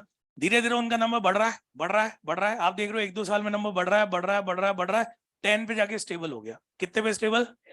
इसका मतलब पता क्या है, आपकी सोसाइटी में इतने ही रिसोर्सेज हैं जिसमें कितने डॉग रह सकते हैं, 10। तो बताओ पहले कैसी ग्रोथ की कोशिश हो रही थी, एक टाइम के बाद स्टेबल, क्योंकि तुम उनको पाल थोड़ी रहे हो, तुम घर से जो खाना बाहर फेंक रहे हो, जो पड़ा हुआ खाना है उसके अंदर ही वो जी रहे हैं, और साथ ही साथ जो इधर उधर जगह है उसमें उनको शेल्टर मिल रहा है। तो बताओ एक बार स्टेबल पहुंच गया। तो दो बातें समझ में आ गई, ये और ये। अब ये बचा ना, बीच में बताओ उनका ब्रीडिंग सीजन भी तो आएगा, ब्रीडिंग सीजन है तो पपी पैदा होंगे, मान लो 7 पपी पैदा हो गए, 10+7 कितना? मगर एक दिक्कत है, सपोर्ट तो कितने के लिए था, 10, तो 7 को जाना होगा। नेचर इज वेरी क्रूअल, बाहर से कंडीशन चेंज नहीं होनी चाहिए, पता लगा खुद का घर छोड़ के उनको रख रहे हो अपने घर में, खुद बाहर बैठे हुए ना कोई स्वयं सेवी संस्था आके रोटियां खिला रहा है उनको, ये कंडीशन नहीं होनी। तुम समझ रहे हो मैं क्या कह रहा हूँ? इंटरफेरेंस अलाउ नहीं है, नहीं तो ये थ्योरी अप्लाई नहीं होगी ना। तो कुछ भी नहीं है तो पता क्या होगा, याद करो 7 में ज्यादातर पपी तो मर जाते हैं, कोई गाड़ी के नीचे आ जाता है, कोई धूप में मर जाता है, किसी को खाना नहीं मिलता, ये सब मर गए, 2 बच गए, कितने बच गए मान लो।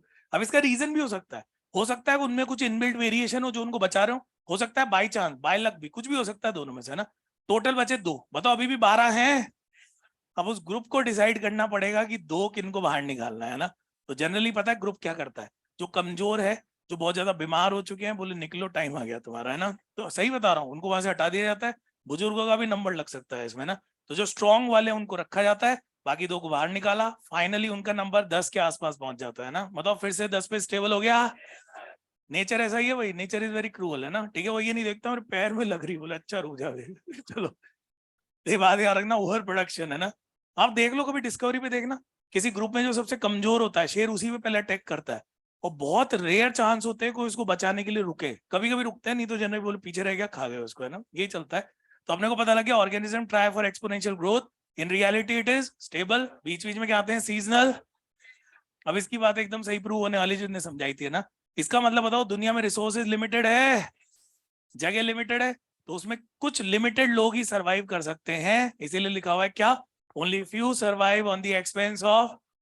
तो अगर आपको सरवाइव करना है तो आपको स्ट्रॉन्ग बनना पड़ेगा, और आपको किसी को हटा के उसकी जगह पे आना पड़ेगा, नेचर में ऐसा ही होता है भैया ना।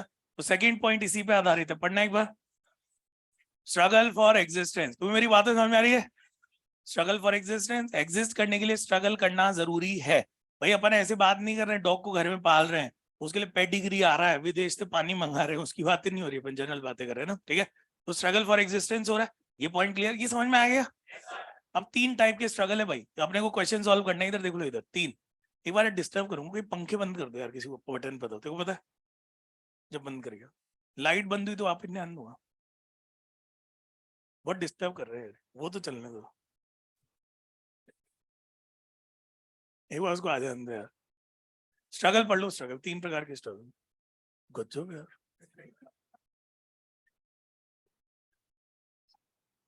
चल बता कौन सी हड्डी की मदद से चल के गया, फैलेंजेस, ये कौन सी है? फिर यहाँ टीबिया फिबुला, हाँ यहाँ टीबिया फिबुला बता रहे थे, यहाँ रेडिएशन। देखो याद करवाना मेरे एम है, चलो बच्चों पढ़े, सुनो 3 टाइप के स्ट्रगल भाई, इसमें बच्चों को डाउट आते हैं, ढंग से पढ़ना धीरे धीरे, है ना। पहला जो है, एक ही स्पीशीज के मेंबर आपस में लड़ रहे हैं, तो बताओ इंटर स्पेसिफिक हो गया, 2 अलग अलग स्पीशीज है तो इंटर, और एनवायरमेंट से लड़ाई है तो एनवायरमेंटल। मैं एक बार बोलूंगा सुन लें ढंग से, है ना, ठीक है। यहाँ शुरू करते हैं इंट्रा स्पेसिफिक। आप सोचो जो सेम स्पीशीज है उनकी जो लड़ाई होती है सबसे सीवियर होती है, क्यों? उनकी सारी नीड सेम होती है, खाना same, shelter same, meeting partner same. Nature में ये भी एक बहुत बड़ा लड़ाई का विषय भाई, है ना। तो यार रखना 3 चीजें, और फूड शेल्टर एंड मीटिंग, तो बताओ इंट्रा स्पेसिफिक में सब कुछ सेम है, इसीलिए लिखा हुआ it is the most severe. Most acute मतलब मोस्ट सीवियर, सबसे भयंकर लड़ाई इसी में होती है ना। अरे बोलो, हो गया पहला केस, हो गया, ठीक है। सेकंड, इंटर स्पेसिफिक, बताओ दो अलग अलग स्पीशीज है, इनमें भी फूड और शेल्टर तो सेम हो सकता है ना? कैसे हो सकता है? मान लीजिए कोई बड़ा सा वो है, मैदान है, जैसे अफ्रीका में होता है ना ये सब, वहां पे दो प्रकार के रहते हैं स्पीशीज, दोनों का टारगेट है हिरण, दोनों हिरण को खाते हैं, तो बताओ दोनों का फूड सेम है? हिरण तो लिमिटेड है तो लड़ाई होगी। दोनों का शेल्टर भी सेम है, दोनों को इसी गुफा में रहना है ना, तो शेल्टर भी सेम है। तो ऐसे में स्पीशीज अलग है मगर कंपटीशन अभी भी है, स्ट्रगल अभी भी है, तो बताओ कौन सी कैटेगरी? Inter specific. अब पता है क्या हुआ, जब आप इकोलॉजी पढ़ोगे ना, उसकी एनसीईआरटी में चुपचाप एक लाइन लिख दी, वहां पे लिखा है डार्विन के अकॉर्डिंग जो इंटर स्पेसिफिक होता है ये मोस्ट पावरफुल फोर्स होता है इवोल्यूशन के लिए। तुम्हें सुनाई दे रहा है? कोई रीजन नहीं दिया, वो लिख के छोड़ दिया। अब या तो अपन सीधा रट ले, मैं थोड़ा समझाने की कोशिश करता हूँ इसको, क्या प्रोबेबल रीजन हो सकता है। तुम लोग सुन रहे हो?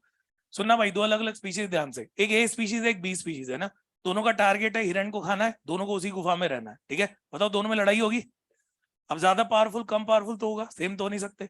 तो मान लो ए स्पीशीज ज्यादा पावरफुल है, बी स्पीशीज कम पावरफुल है, जब भी इनमें लड़ाई होगी बताओ ए जीतता जाएगा, बी हारता जाएगा। अब जो नेचर होता है ना, वो एक चीज करता है, वो आसानी से स्पीशीज को एक्सटिंक्ट होने नहीं देता। हमारी वजह से हो रही है तो अलग बात है, वो नहीं होने देता। क्यों? अगर ऐसी लड़ाई चलती रही, बी हारता रहा हारता रहा हारता रहा, तो बताओ बी स्पीशीज ही खत्म हो जाएगी। तो नेचर नहीं चाहता उसकी स्पीशीज आसानी से खत्म हो, तो नेचर उस बी स्पीशीज को समझाता है भाई तू खुद को बदल ले, नहीं तो तू खत्म हो जाएगा ना। तो जो बी स्पीशीज है वो सोचती है यार हिरण खाने से क्या फायदा, मैं तो खरगोश खा लूंगी, है ना। अरे सुनाई दे रहा है? तो बी जो कमजोर वाली स्पीशीज है वो धीरे धीरे खुद को बदलना शुरू करती है, बताओ तभी तो खरगोश को खाएगी। और बदलाव को अपन क्या कहते हैं? इवोल्यूशन। अरे याद है दूसरी लड़ाई शेल्टर की थी, गुफा में रहना है, बोले ऐसा कर तू गुफा में रह ले, मैं उसके पीछे रह लूंगा जाके, है ना, कोई दिक्कत नहीं है। उसने फिर खुद को बदला, और बदलाव क्या कहलाता है? इवोल्यूशन। तो इसीलिए लिखा हुआ है मोस्ट पावरफुल फोर्स। क्यों? क्योंकि जब भी लड़ाई होती है, जो कमजोर वाली स्पीशीज है खुद को बचाए रखने के लिए खुद को बदलना शुरू कर देती है, और बदलाव ही इवोल्यूशन कहलाता है। ये तो बात समझ में आई? और तुम मुझसे बाहर आके लड़ते हो सर इसमें भी तो कंपटीशन होगा, इसमें भी तो लड़ाई, अरे सब में होगा, इसमें भी बदलाव आएगा। एनसीईआरटी में ये लिखा है तो अपन इसको प्रायोरिटी देंगे। Is it all right? इसमें भी हो सकता है वो लड़ाई छोड़ के निकल ले, खुद को बदल ले, पॉसिबिलिटी है। This is more important because given in NCERT. Okay, clear है? तीसरा, एनवायरमेंटल। जंगल में एक स्पीशीज है, बोले हम ही हैं जो भी है, हम जिसको चाहेंगे खा लेंगे, बोले इधर आ, क्यों? बोले खाएंगे तेरे को, है ना, ठीक है। इतनी पावरफुल है, अरे है। रात को तूफान आया, बाढ़ आई, बह गया, बोले वो जा रहा है ना। तो यार रखना, सबसे जो पावरफुल होता है वो नेचर होता है, नेचर के आगे कोई नहीं टिक पाता। कौन सी कैटेगरी में आता है? एनवायरमेंटल। सुनाई दे रहा है? जंगल में आग लगती है, उसमें शेर भी जल जाता है, खरगोश भी जल जाते हैं, क्या पता, वो नेचर थोड़ी देखता है कौन स्ट्रॉन्ग है कौन कम, है ना। तो तीन प्रकार के स्ट्रगल, बताओ समझ में आया? एक एग्जाम्पल देता हूँ अपने स्टूडेंट का ही, उसे बेटर समझ में आता है। लड़ाइयां नहीं करवा रहा हूँ, समझा रहा हूँ।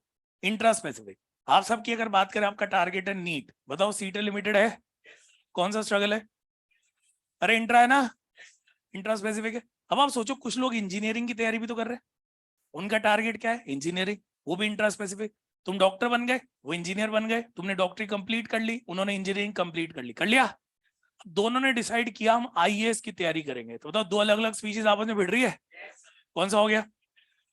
समझ में आ रहा है? दिमाग में फिर कोई भी एग्जाम्पल फिट कर लो। तुमने भयंकर तैयारी की, उन्होंने भयंकर तैयारी की, भयंकर तैयारी कर ली, 25 बार कोर्स कर लिया, कल एग्जाम है, तैयार बैठो, कोविड आ गया, एग्जाम कैंसिल, है ना। एनवायरमेंटल, खत्म कहानी, है ना। अरे समझ में आ गया? ओके, तो याद रखना, इंट्रा इंटर, वो मैन मेड था नहीं था, वो एक डाउट का विषय है। तो अभी एनवायरमेंटल, ये बताओ दो पॉइंट क्लियर है, बाकी तीन पढ़ते हैं, चलो, है ना। ऐसे कहानियां बना लिया करो बैठे बैठे। कई बच्चे तो अभी भी प्रार्थना करते हैं अगले साल है ना कोविड आ ही जाएगा, तो दिवाली तक तो नहीं होगा नीट, है ना।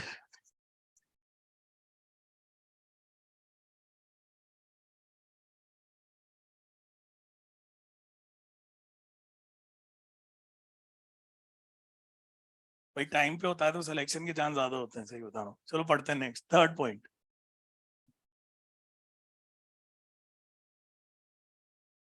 भाई 3 दिन तक ये वर्ड तुम्हारा पीछा नहीं छोड़ेगा, variation. What is variation? Change, बदलाव, पता है ना।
भाई थोड़ा ज्यादा है, मुझे लिखने में टाइम लगेगा, बातें ना करें। नहीं लिखना मत लिखो, तुम्हारी मर्जी, बातें नहीं।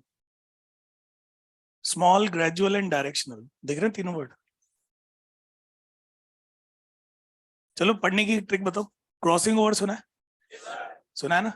तो जब भी ये टॉपिक पढ़ो, क्रॉसिंग ओवर दिमाग में रखना। एक्चुअल में डार्विन को जेनेटिक्स की नॉलेज नहीं थी, ये क्रॉसिंग ओवर बोल नहीं पाए, मगर उन्होंने जो भी समझाया वो किस में फिट बैठता है, क्रॉसिंग ओवर। तो उसको दिमाग में रख के पढ़ेंगे, लिख नहीं सकते मगर अपन।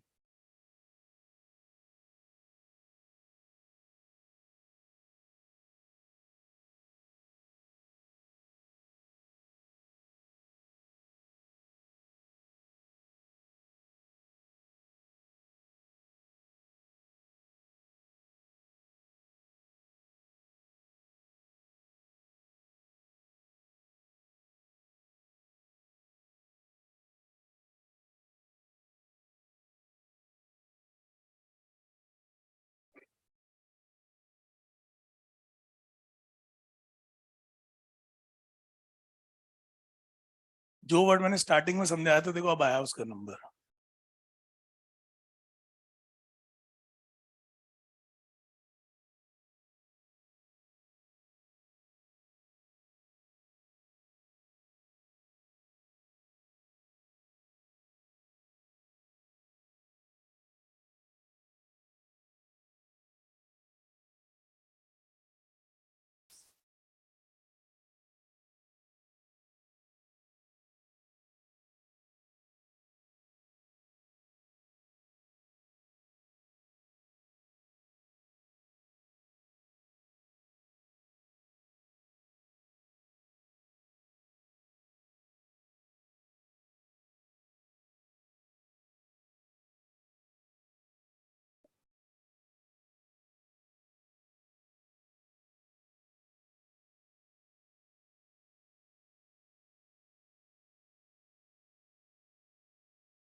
हाँ भाई, इस बार किससे पूछा है?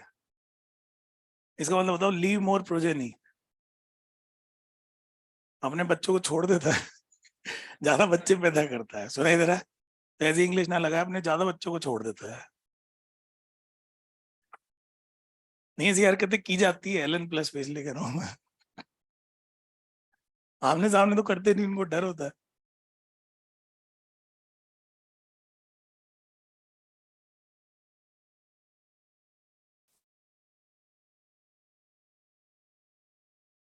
एलन प्लस का तो ऐसे यूज करते हैं बच्चे, मलेरिया पड़ लिया तो मच्छर की फोटो खींच खींच के भेज रहे हैं, रूम में मच्छर बैठा हुआ, ले लो। कुछ नहीं लिख रहे हो, पढ़ने का मच्छर की फोटो। इवन तो मरा हुआ था ऐसे मच्छर। हाँ भाई बच्चों, इसी के कंटिन्यूएशन में ये पॉइंट कंटिन्यू हो रहा है, फोर्थ।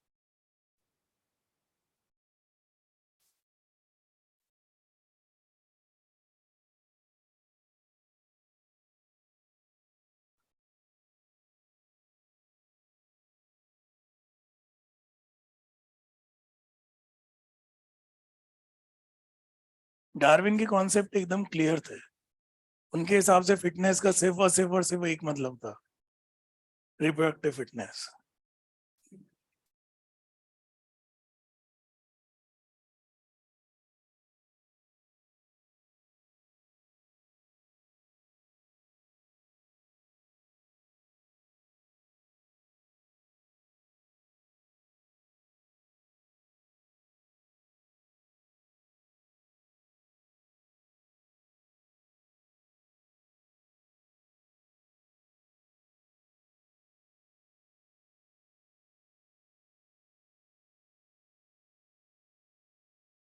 बच्चों ये दो लाइन याद कर लेना भाई, इंपॉर्टेंट है। एक दो।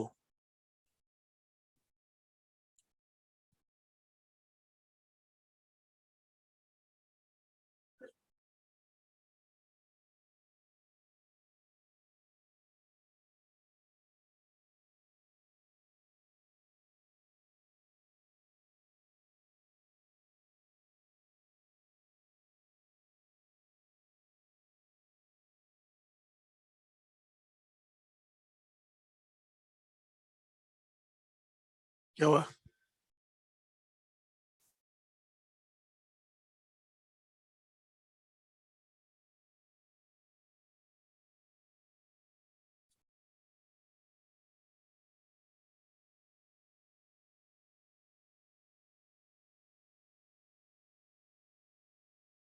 यहाँ पे थ्योरी खत्म, इतना ही पढ़ लोगे तो बहुत है आपके लिए। कुछ एक्स्ट्रा चीजों की मैं नाम लिख रहा हूँ ताकि आपको याद रहे, वैसे ना मेन तो यहीं तक है।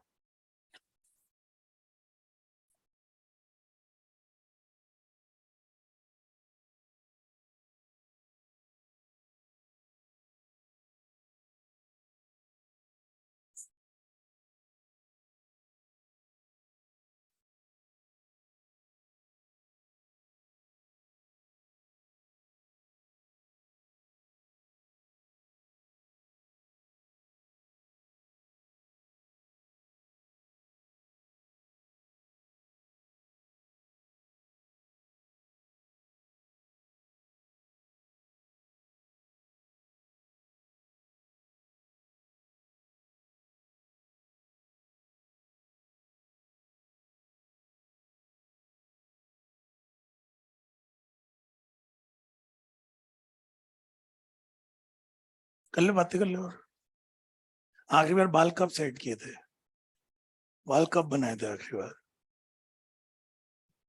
कभी नहीं। क्यों बातें कर रहा है फिर? मुझे बोलने में मजबूर कर रहा है। बेटा गले में हेडफोन अलाउड नहीं है यार क्लास में, है ना। बीच में क्या पता सुन भी रहे हो गाने। ढंग से पढ़े सब, है ना। क्यों बातें कर रहे हैं? मैं कुछ और लिख दूंगा, अभी किसी और चैप्टर का लिख दूंगा, है ना। लिख लेने दो।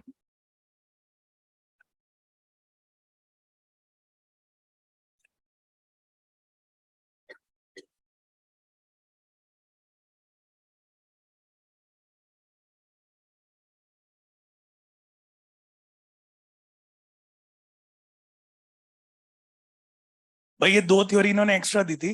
डिटेल मत पढ़ना, बस नाम याद रखना। Sexual selection of pangenesis, panspermia नहीं है, क्या लिखा है? गलती से कभी आ जाए, किसने दी थी? डार्विन। किसने दी थी? मैं समझा दूंगा, डोंट वरी, टाइम पास मत करना इसमें ना। और आपको पता है क्रिटिसिज्म तो सबका होता है। इनका तो बहुत सारा क्रिटिसिज्म था, जितने फेमस क्रिटिसिज्म उतने ज्यादा। मैं मेन मेन लिख रहा हूँ।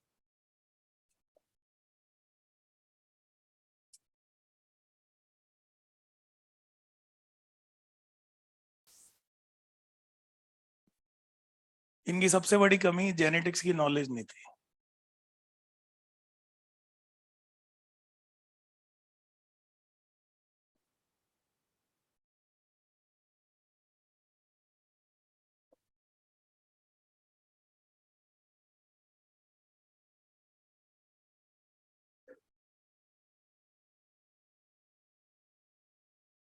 जो वेस्टिजियल ऑर्गन नाम सुना है? लेमार्क बताओ, इनको समझा पाए थे क्या? हाँ, यूज एंड डिसयूज याद है। जो ऑर्गन यूज नहीं आएंगे वो वेस्टिजियल, ये नहीं समझा पाए थे ना। यहाँ तक लिखो, मैं समझाता हूँ, 1 मिनट का टाइम दे रहा हूँ, लिख लो। ये पूरी थ्योरी कंप्लीट है डार्विन की, है ना। मगर डार्विन का नाम एक बार फिर आएगा अगले लेक्चर में, क्यों? मैंने शुरू में बताया था, नियो डार्विन, याद है क्या? पिछले साल एक नियो लेमार्किस भी था, मगर वो खुद ही फेल हो गया, तो पढ़ने का फायदा क्या है, तो हटा दिया उसको, है ना।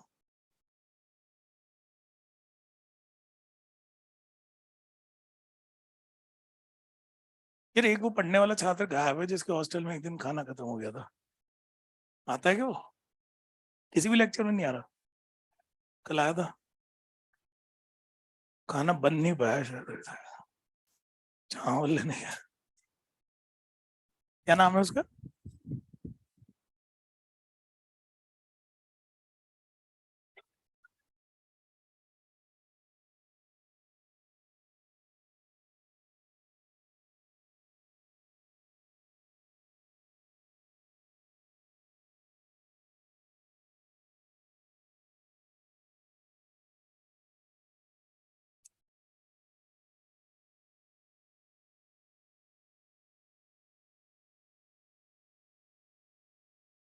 भाई जो ऑनलाइन स्टूडेंट है कुछ ज्यादा ही शांत है, आपको समझ में तो आ रहा है ना।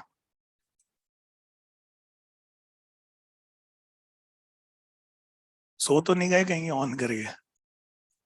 ओके। आज कुछ भी नहीं बोला आप लोगों ने, तो मतलब समझ में आ रहा है। हाँ बच्चों, लिख लिया? चलो 1 मिनट और दे रहा हूँ, लिखो, बाकी लोग रिवाइज करो जो पढ़ लिया आज, तुम रिवाइज करो, रेडियस चलना। चलो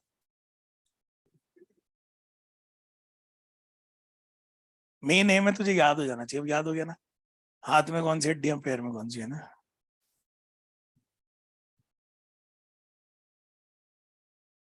चल बता, स्टेप्स कहाँ होती है, स्टेप्स, चुप रहना सब, कान में होती है।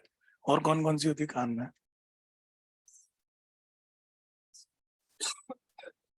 गुड।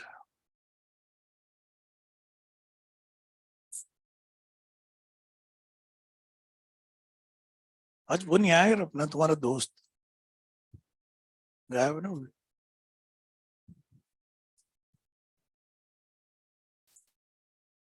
पता नहीं क्यों नहीं आते यार, पढ़ाई को लेके सीरियस ही।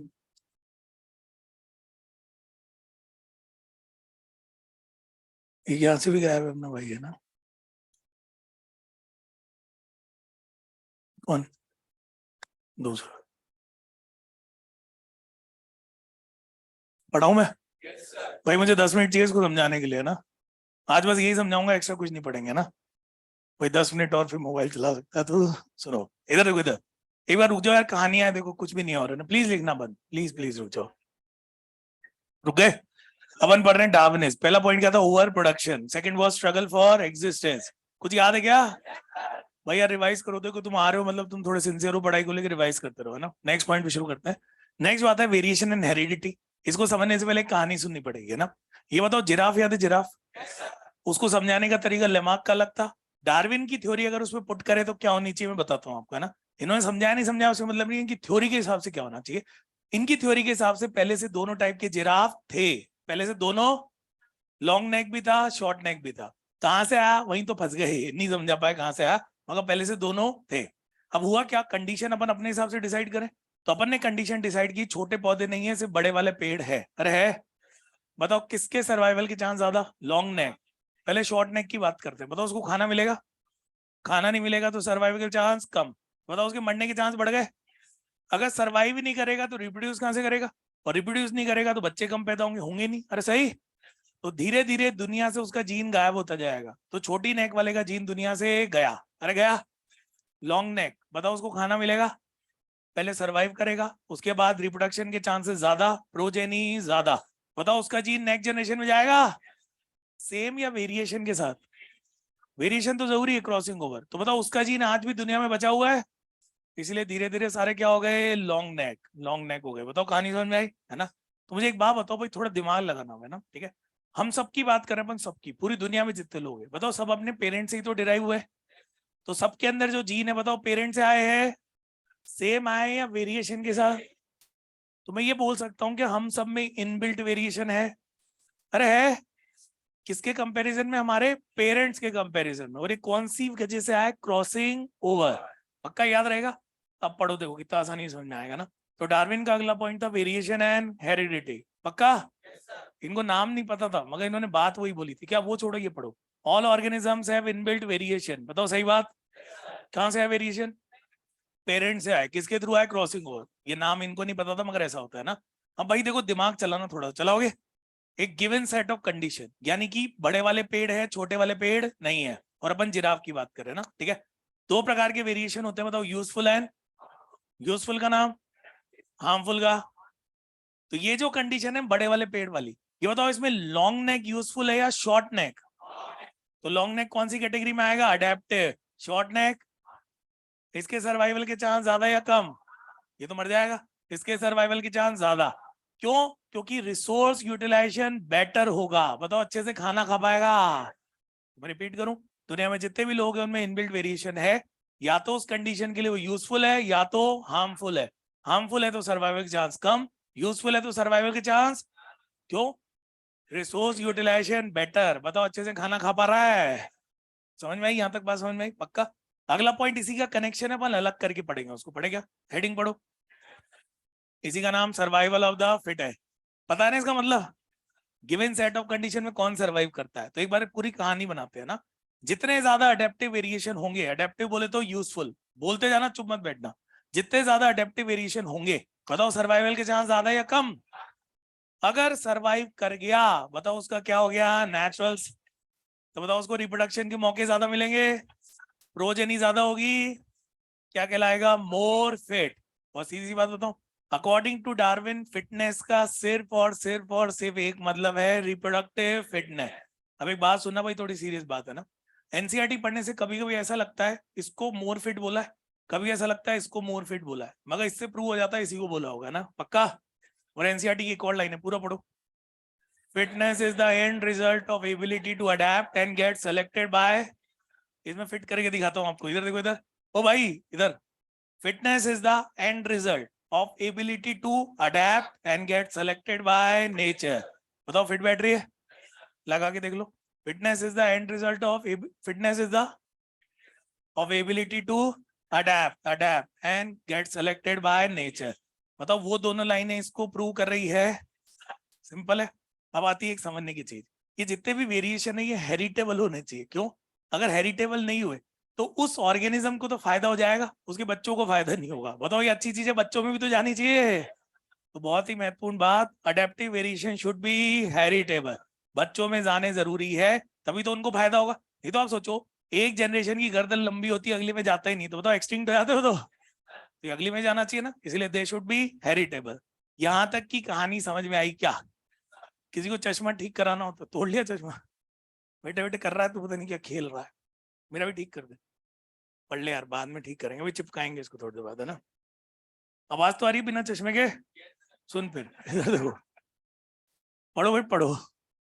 बड़ा तू नाराज मत होना, ऐसे मजे ले रहा था, कैसे बाल करके आता है अजीब से।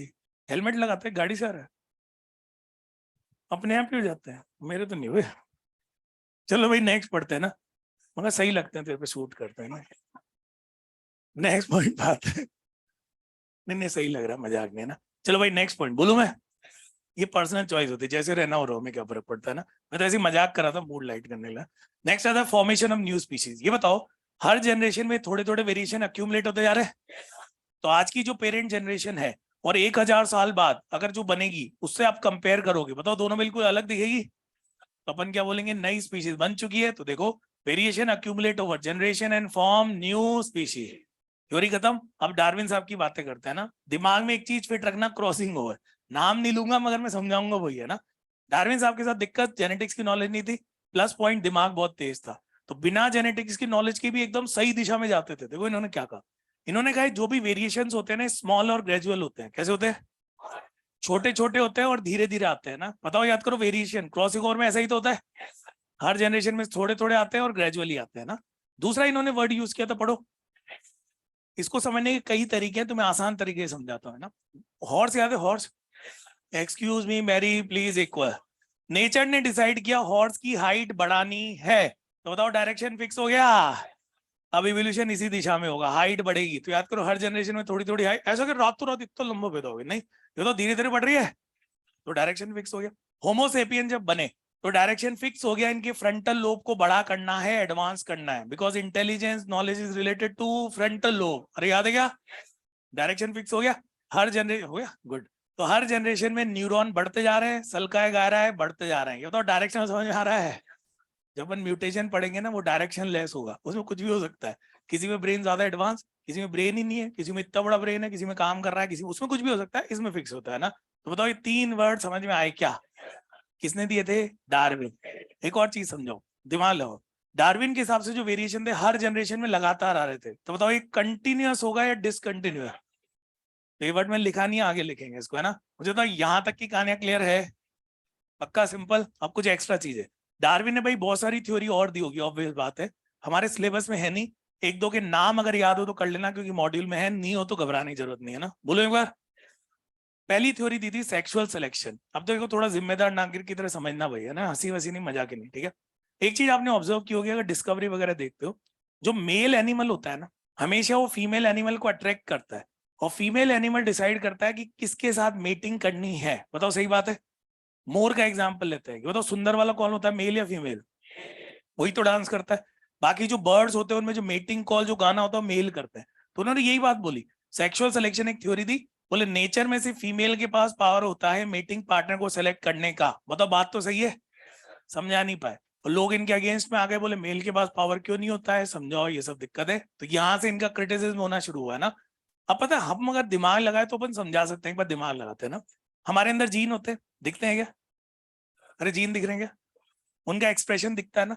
तो जीन होते हैं जीनोटाइप, एक्सप्रेशन फिनोटाइप। तो ये बताओ जानवर फिनोटाइप तो देख सकता है, और नेचर ने उनको सिखा दिया कि जितना अच्छा फिनोटाइप मतलब जीनोटाइप भी उतना ही अच्छा। और याद करो प्रेग्नेंट किसको होना है? फीमेल को। बच्चे उसी को तो पैदा करने, तो फीमेल के पास ही तो राइट होना चाहिए ना। तो फीमेल क्या कर, 2 मिनट पढ़ा दो। तो जो फीमेल होता है वो फिनोटाइप देख के डिसाइड कर लेता है कि जीनोटाइप कैसा होगा, और जो बेस्ट फिनोटाइप होता है उसी को सेलेक्ट करता है ताकि अच्छे जीन नेक्स्ट जनरेशन में जाए। सुनाई दे रहा है? तो बात तो सही है, समझा नहीं पाया था इसको, है ना। दूसरी बात, थ्योरी ऑफ पेनजेनेसिस, अजीब सी एक थ्योरी थी। अपने को पता है गैमेट जो होते हैं उसमें जीन होते हैं, पता है क्या? इनको जीन की नॉलेज तो नहीं थी। तो उन्होंने क्या बोला कि जब भी कोई गैमेट बनता है, बनने से पहले उस ऑर्गेनिज्म के हर ऑर्गन से एक पेनजीन आता है। क्या आता है? कुछ नहीं होता, वो सूचना लेके आता है। बोले तू कहां से आया? बोले मैं लिवर की सूचना लाया हूँ। बोले तू कहां से आया? मैं किडनी से आया। ये ब्लड के थ्रू ट्रेवल करके गैमेट्स में जाते हैं, फिर गैमेट फ्यूज होते हैं, वहां पे पेनजीन अपने अपने ऑर्गन बनाते हैं। सही है? गलत है ऑब्वियसली, है ना। तो इन्होंने दी थी, है ना। अरे बोलो। अब आता है क्रिटिसिज्म, पढ़ेगा? खत्म करे यार इसको, क्यों बचा है? क्रिटिसिज्म बहुत सारे थे, कमियां बहुत सारी थी। मेन मेन कमी सबसे इंपॉर्टेंट क्या नहीं समझा पाए? क्योंकि जेनेटिक्स की नॉलेज नहीं थी, क्रॉसिंग ओवर नहीं समझा पाए। इन्होंने कहा ऐसा होता है, लोगों ने कहा क्यों होता है? नहीं पता। बोले होता है स्मॉल कर लो, क्या करोगे, ना। दूसरा, बार बार ही एक बात बोल रहे थे, सर्वाइवल ऑफ द फिटेस्ट। किसी को याद है? लोगों ने पूछा ये तो ठीक है, वो आया कहां से, है ना। तो ये नहीं बता पाए अराइवल ऑफ द फिटेस्ट, लंबी गर्दन वाला जिराफ कहां से आया, कोई आइडिया नहीं था इनको, है ना। ये तो 2 बातें समझ में आई। और तीसरा क्या नहीं समझा पाए? क्योंकि इनके हिसाब से तो अगर कोई कोई ऑर्गन यूज नहीं आ रहा तो बताओ वो हार्मफुल में आना चाहिए, वो तो इंसान ही मर जाना चाहिए। तो इनके हिसाब से तो वेस्टिजल होने ही नहीं चाहिए। तो लोगों ने पूछा आए कहां से, नो आइडिया। तो 1 मिनट मॉड्यूल पे आ जाओ बस, लास्ट एक चीज देख लो बस, खत्म करते हैं इसमें ना। नेक्स्ट टाइम भाई पढ़ के आना, कल ही लेक्चर अपना ना। पेज नंबर 109, 109 ऊपर वाले पैराग्राफ में देखो, थ्योरी ऑफ पेनजेनेसिस। एक बार रीड कर लो, दोबारा मत पढ़ना चाहो तो। सही नहीं है, गलत है ये, मतलब ये नॉट एक्सेप्टेबल। ऐसा कुछ होता है कि सही में ऐसे ब्लड से आते हैं क्या? तो तुम्हें सही लग रही है, गलत लग रही है? अगर सही लग रही है तो पढ़ते नहीं हो, तुम्हारे कॉन्सेप्ट ही खराब है। फाइनली वो नीचे वो चित्र देख लो, उसमें कंपैरिजन है दोनों थ्योरी का, तुम्हें 2 मिनट में रिवाइज हो जाएगी। जिराफ से दोनों को समझाया हुआ है, अंतर क्या था। किसी एक में देखना, एक जिराफ मरा हुआ भी दिखेगा, नीचे पड़ा हुआ है, लेटा हुआ है, सो नहीं रहा, वो मर गया। कौन है लॉन्ग नेक शॉर्ट नेक? शॉर्ट नेक। खाना नहीं मिला, मेरे से क्या बोलो, सिर्फ बड़ी नेक वाले 2-3 पत्तियां उसको भी दे देते, क्या चल जाता। फिर वो खुद नहीं बच पाता, क्योंकि फूड सोर्सेज क्या है, लिमिटेड। अरे समझ में आया अंतर? पक्का? ओके, बस यहीं तक पढ़ना है ना। हाँ भाई, जो ऑनलाइन स्टूडेंट है क्लास एंड कर रहे हैं हम।